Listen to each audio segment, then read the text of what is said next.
I have been a host slash landlord to Midterm tenants in the furnished rental space since 2017, and this is my first nightmare tenant. We got burned over Labor Day weekend, and so I spent a lot of my Labor Day weekend not only fixing the situation, but also thinking about how to better prepare and prevent this situation.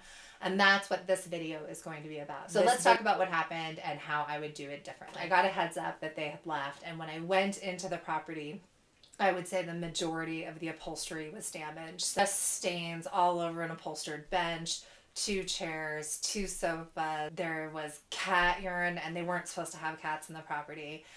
Cat urine all over the basement, laminate floors. There was cat hair all over the drapes, or the curtains, I should say. The yard had dog feces everywhere, and then the paint job looked really like dinged up. So a lot of issues right off the bat. And then I had 4 days before the new tenants were going to come in, and I've met the new tenants, and I was pretty sure they were going to freak out because I was freaking out. So I had to figure out what to do. And I'll talk about that in the second video. So like when you enter a property like this, what should you do? But this video is going to be about how to avoid this situation from ever happening. So number one, your lease. It's time to update it. Couple questions for you. Have you ever had the pleasure of cleaning up cat urine that's been sitting, baking in the sun for a couple months? I hope you never do. And number two, do you have anything in your lease that specifically says no A, B, C, D, E, or F? So if I was going to go back and prevent this, the first thing that I would do is put a line in the lease that says explicitly no cigarette smoke, no wax, no glitter, and no cats. Just so you know, your biggest headache of those 4 items is definitely going to be glitter and cat urine. They are the hardest things to remediate. I know smoke seems like a big deal, but there are some tools that are pretty good to get rid of smoke smell and other smells at the moment. But cat urine and glitter are a pretty big deal, and you want to keep them out of your place as much as possible. The second thing I would do, and the reason why I'm smiling is because I made videos all last month about how I wouldn't want a cleaner in the place, and you don't need a cleaner in the place. Second thing I would do is write into the lease that a cleaner will be in there once a month. Now, I would not do this with a tenant that has a perfectly good credit score, has a really good work history, and or on Airbnb has a lot of good reviews, because I don't really think that that tenant is going to change their behavior. These particular tenants had some red flags, but we wanted to help them out because they were leaving Texas because of Texas. And so we ignored some things and went forward. And I don't want to be the kind of landlord in the future that doesn't give anyone an opportunity because I got burned once, but I do want to protect myself. And so this would be relevant for any kind of tenant that has a weak rental application. So in that case, I'm going to put, hey, cleaners are going to come in. It allows me to help people out that need help, but it also protects me, because I think that tenants like the ones that just left, that are going to bring in cats that I don't know about and let them urinate on the place and not clean it up and have glitter bombs and everything else, they are not going to sign that lease. They realize their lifestyle choices. They realize that they're going to do certain things, and they are going to self-decline to sign that lease because they know the cleaner is going to come in and rat them out. So, number two, have you ever used Scotchgard? Have you ever gotten high off of Scotchgard? I had not until I Scotchgarded all of my furniture, and then I was like lightheaded and laughing at all of my husband's jokes. So one note about Scotchgard, it is effective, but you might want to do it with really good ventilation or leave the area after you've done it. In the rental space, obviously you're going to have furniture, and that furniture probably is going to have upholstery on it. So I would just say Scotchgard everything, especially if you're going to have light colored furniture. But Scotchgard is really effective with not only preventing but also helping you get out stains once they're there. And it would have been very useful on this rental since they seem to have a fondness of drinks that had dye in them. So Scotchgard everything in the property. All right, item 3. Do you have enough time for your turnovers? So a big debate in the midterm rental space is occupancy rate. People are really worried that they're not going to hit their numbers because there's going to be these long gaps. That just hasn't been my experience. My experience is that I can pretty much get someone in right after someone else leaves, and that's how I've always set it up. It was sheer luck this time, because the people were supposed to leave August 31st, so Thursday, and the new people were supposed to come in September 3rd. And I had built it in. I had said, you can't come in September 1st because I need to have time to clean up. But I was going to let them in September 2nd. Just ended up that they didn't want to come in until September 3rd. And then on the other side, I was lucky because the tenants that exited like August 28th or something and let me know ahead of time. I actually had more time than I should have had based off of my lease to get in there, get eyes on the property, and see what was going on. This was definitely a lesson for me because I try to keep those gaps really short because clearly it's more money. But when I walked into this situation, I realized quickly this was going to be days and days and days of work to get it ready for the new tenants, and also that I was going to have to pull other people in.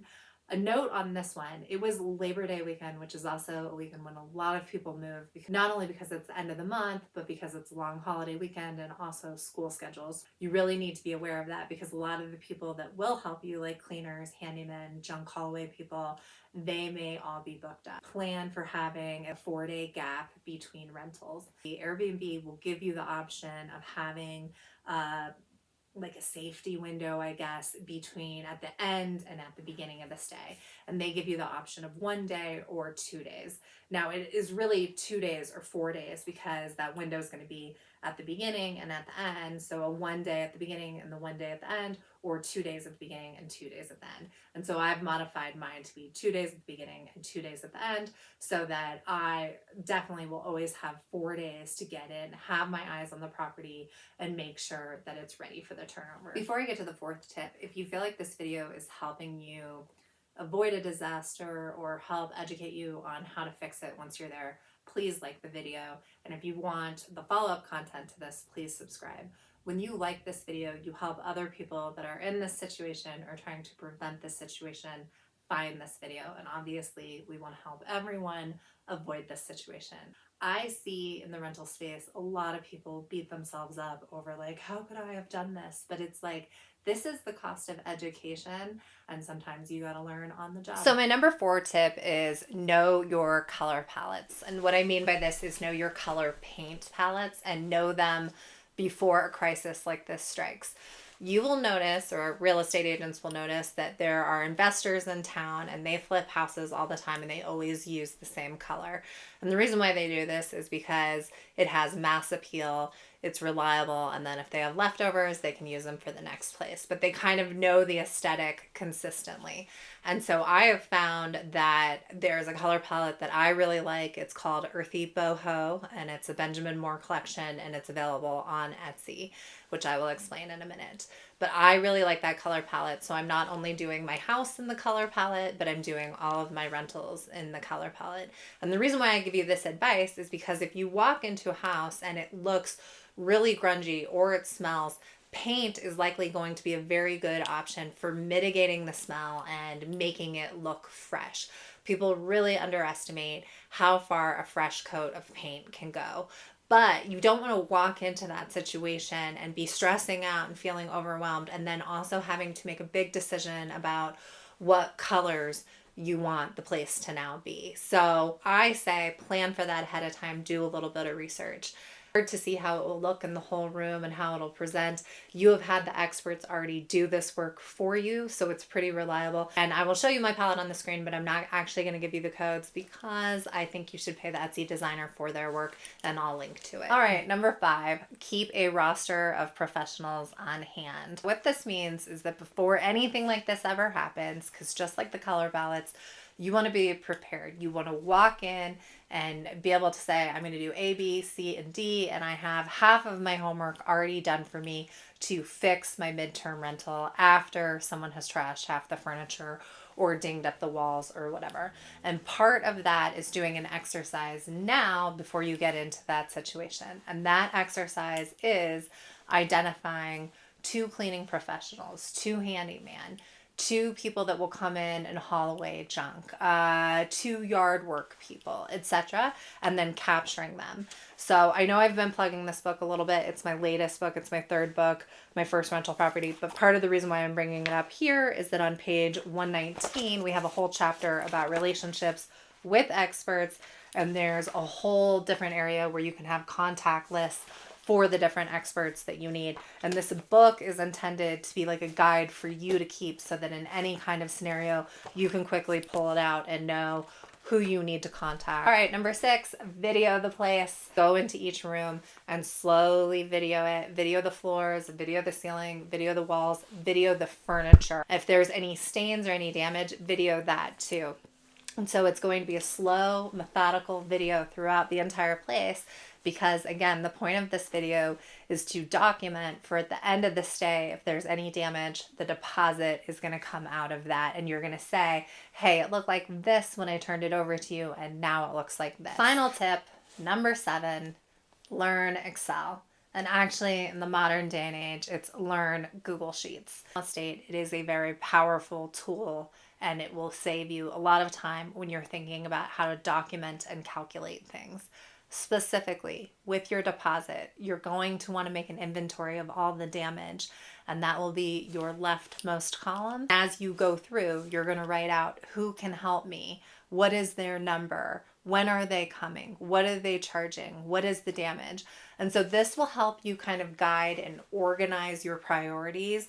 It will organize the people that can help you, and it will also serve to document the money that's going to come out of the tenant's deposit to get you up to speed. So just search this in YouTube, 5 basics of Google Sheets, and it will probably cover everything that you need to be a more proficient landlord/host. I hope this video was instructive to you. It was a very stressful time for me, but I always find that the best way to counteract a bad experience is to learn from it and educate. There will be a part 2, and part 2 will be what to do when you walk in the property and all these things have happened. Thank you for watching. I hope this was helpful.